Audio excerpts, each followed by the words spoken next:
दुखिया और सुखिया की कहानी। जीवित पुत्री का व्रत कथा।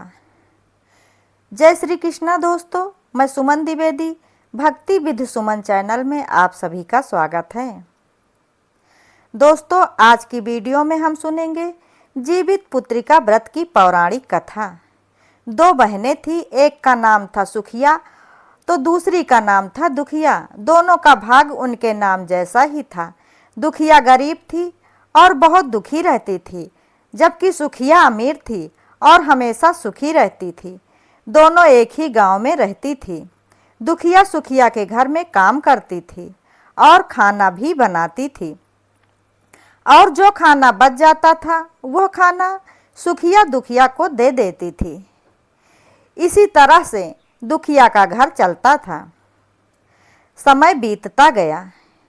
दोनों के बच्चे भी थे।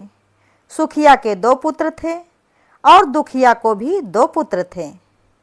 जब जितिया का व्रत आया तो दोनों बहनों ने जितिया का व्रत रखा था।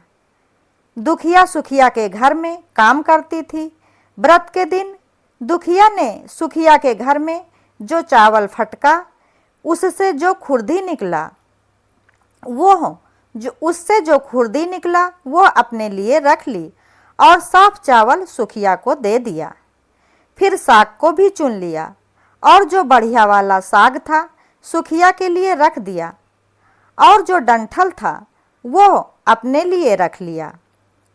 अब दुखिया ने सुखिया के घर का सारा खाना बना दिया और अपने घर चावल की खुरदी और साग का डंठल लेकर चली गई।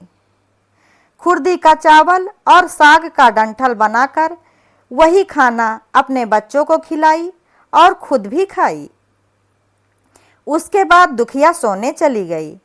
आधी रात में एक बूढ़ी औरत उसके घर पर आकर दरवाजा खटखटाती है तो दुखिया पूछती है, कौन है? तब बुढ़िया बोलती है, बेटा हम हैं। दुखिया ने उठकर फाटक खोला और पूछती है, अम्मा आपको क्या चाहिए? इतनी रात में आप यहाँ किस लिए आई हो? बुढ़िया बोलती है, बेटा मुझे बहुत भूख लगी है, कुछ खाने को दे दो। दुखिया उसे घर के अंदर ले जाती है और कहती है कि हम लोग बहुत गरीब हैं। आज मैंने खुरदी का चावल और साग का डंठल बनाया है, क्या आप इसे खाएंगी? तो बुढ़िया कहती, हाँ क्यों नहीं खाएंगे, हमें बहुत भूख लगी है, हम वही खाएंगे। दुखिया अंदर जाकर खुरदी का चावल और साग की डंठल लाती है और बुढ़िया को देती है। बुढ़िया खाना खाने के बाद कहती है कि मुझे रात में अच्छे से कुछ दिखाई नहीं देता है, इतनी रात के अंधेरे में मैं अपने घर कैसे जाऊंगी? तो दुखिया कहती है, कोई बात नहीं, आप यहीं पर सो जाइए और सुबह अपने घर चली जाना। तब बूढ़ी औरत दुखिया के घर में ही सो जाती है और फिर थोड़ी देर बाद उठकर बुढ़िया बोलती है, बेटा मुझे लघु शंका लगी हुई है, कहाँ करूं? तो दुखिया कहती है, मेरे घर में बाथरूम नहीं है, इसलिए आप उधर कोने में ही कर लीजिए, मैं सुबह साफ कर दूंगी। फिर बुढ़िया पूछती है कि बेटा भड़भड़ करके या छरछर करके? दुखिया नींद में थी तो वो कहती है, माता जी भड़भड़ करके कर दो। फिर थोड़ी देर बाद बुढ़िया पूछती है कि बेटा मैं अपने हाथ कहाँ साफ करूं? तो दुखिया कहती है कि आप मेरे सिर में अपने हाथ साफ कर लीजिए। जब सुबह होती है तो दुखिया को यह सब एक सपने के जैसे ही लगता है कि सोते समय मुझे कोई सपना आया होगा, और वह ज़्यादा कुछ नहीं सोचती और नदी में नहाने के लिए चली जाती है। परंतु जब वह नदी में नहाती है और अपने बालों को धोती है तो उसके बालों से होते हुए जो पानी बहता है वह पानी सोने का बन जाता है। आसपास की सभी महिलाएं यह सब देखकर चकित हो जाती हैं और कहती हैं कि तुम्हारे बालों से तो सोने का पानी गिर रहा है, क्या बात है? फिर उसे रात की सारी बातें याद आती हैं और वह दौड़कर अपने घर की ओर भागती है, यह सोचकर कि उसका घर लघु शंका से गंदा हुआ पड़ा होगा, पहले उसको साफ कर लेती हूँ, फिर स्नान करूँगी। पर जब वह अपने घर में जाती है तो देखती है कि घर के हर कोने में ढेर सारा सोना बिखरा पड़ा होता है। यह सब देखकर दुखिया बहुत खुश हो जाती है और सोचती है कि यह सब जीतमान बाबा की कृपा है। वही माता का रूप धारण करके मेरे घर आए हैं और मुझे इतना सारा आशीर्वाद दिए हैं। अब दुखिया भी अमीर हो जाती है और सुखिया के घर जाकर काम करना बंद कर देती है। दुखिया जब अपना पूरा काम कर लेती है तो अपने पुत्र से कहती है कि जाओ मौसी के घर से तराजू लेकर आओ, ये नापने के लिए कि यह सोना कितना है। बच्चा बहुत खुशी से सुखिया मौसी के घर जाता है और तराजू मांगता है। सुखिया पूछती है कि तराजू में क्या नापना है, तो बच्चा बोलता है कि मेरे घर में बहुत ढेर सारा सोना है, उसी को मम्मी तौलेगी। तो सुखिया कहती है खाने के लिए तुम्हारे पास कुछ भी नहीं है और सोना तौलोगे, मुझसे झूठ क्यों बोलते हो। तो बच्चा कहता है कि नहीं मौसी, मैं झूठ नहीं बोल रहा हूँ। सुखिया सोचती है जब तराजू मांगा है तो कुछ ना कुछ तो जरूर नापना होगा, इसलिए वह तराजू के पीछे गोंद लगा देती है ताकि जो भी नापेगी वह थोड़ा सा इसमें चिपक जाएगा। दुखिया जब तराजू पर सोने नाप लेती है तो कुछ सोने का टुकड़ा उस गोंद में चिपक जाता है। जब बच्चा तराजू लौटा आता है तो सुखिया उसको उलट पलट कर देखती है तो उस तराजू में सोना लगा हुआ मिलता है। सुखिया सोचती है कि उसके घर में जरूर कहीं से सोना आया होगा, इसीलिए तो वो कई दिन से काम पर भी नहीं आ रही है। सुखिया उसके घर जाकर देखती है कि आखिर ये सोना आया कहाँ से है। जब सुखिया दुखिया के पास जाकर पूछती है कि तुम्हारे पास इतना सोना कहाँ से आया है, कि तुम तराजू मंगाई थी उसे तौलने के लिए, तो दुखिया उस रात की सारी कहानी अपनी बहन सुखिया को बताती है।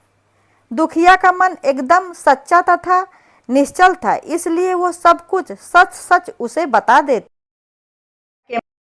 आने लगा कि दुखिया के पास हमसे भी ज्यादा धन आ गया है। अब अगले जितिया व्रत में मैं भी खुरधी का चावल और साग की डंठल बनाऊंगी। और फिर अगले दोनों बहनों ने रखा। सुखिया के पास हर तरह का सुख था और धन भी था, फिर भी वह जितिया के दिन चावल फटक कर अच्छा चावल फेंक देती है और खुरधी अपने पास रख लेती है। साग को तोड़कर पत्तियां फेंक देती है और डंठल अपने पास रख लेती है और वही बनाती है और खा पीकर पूजा पाठ करके सोने चली जाती है। फिर आधी रात में उसके घर में भी बुढ़िया आती है और दरवाज़ा खटखटाती है। सुखिया उसका इंतजार ही कर रही होती हैं। वह तुरंत दरवाज़ा खोलकर बुढ़िया को अपने घर के अंदर ले आती है। बुढ़िया बोलती है मुझे बहुत भूख लगी है, कुछ खाने को दे दो। सुखिया कहती है मैंने खुरधी का चावल और डंठल का साग बनाया है। बुढ़िया बोलती है कोई बात नहीं है, मैं वही खा लूँगी। सुखिया परोस देती है और सोने चली जाती है। फिर बुढ़िया बोलती है मैं घर नहीं जा सकती, मुझे अंधेरे में कुछ भी दिखाई नहीं देता है। तो सुखिया कहती है कोई बात नहीं, आप यहीं सो जाओ। थोड़ी देर बाद बुढ़िया फिर बोलती है मुझे लघु शंका लगी हुई है, कहाँ करूं?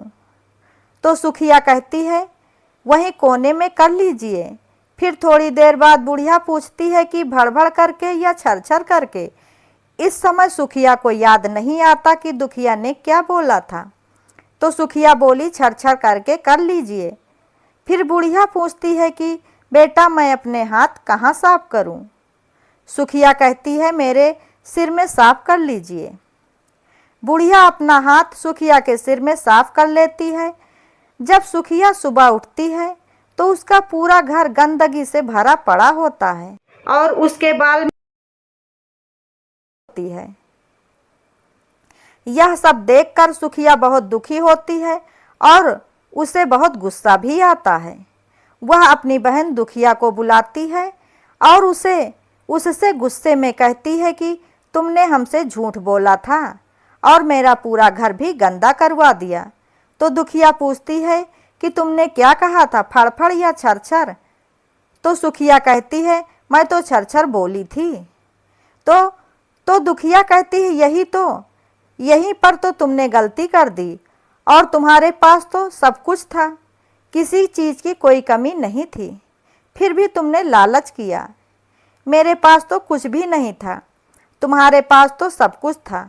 तुम्हारे घर जीतमान बाबा भेष बदल कर आए थे, लेकिन फिर भी तुमने उन्हें अच्छा खाना नहीं परोसा।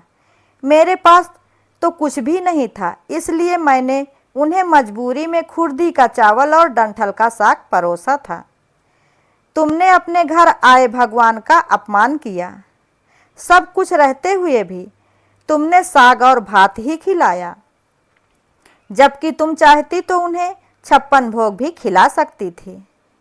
तुम्हारे पास सब कुछ होते हुए भी तुमने लालच करना नहीं छोड़ा, इसलिए तुम्हारे साथ इतना बुरा हुआ है। दोस्तों, यदि आपको ये कथा पसंद आई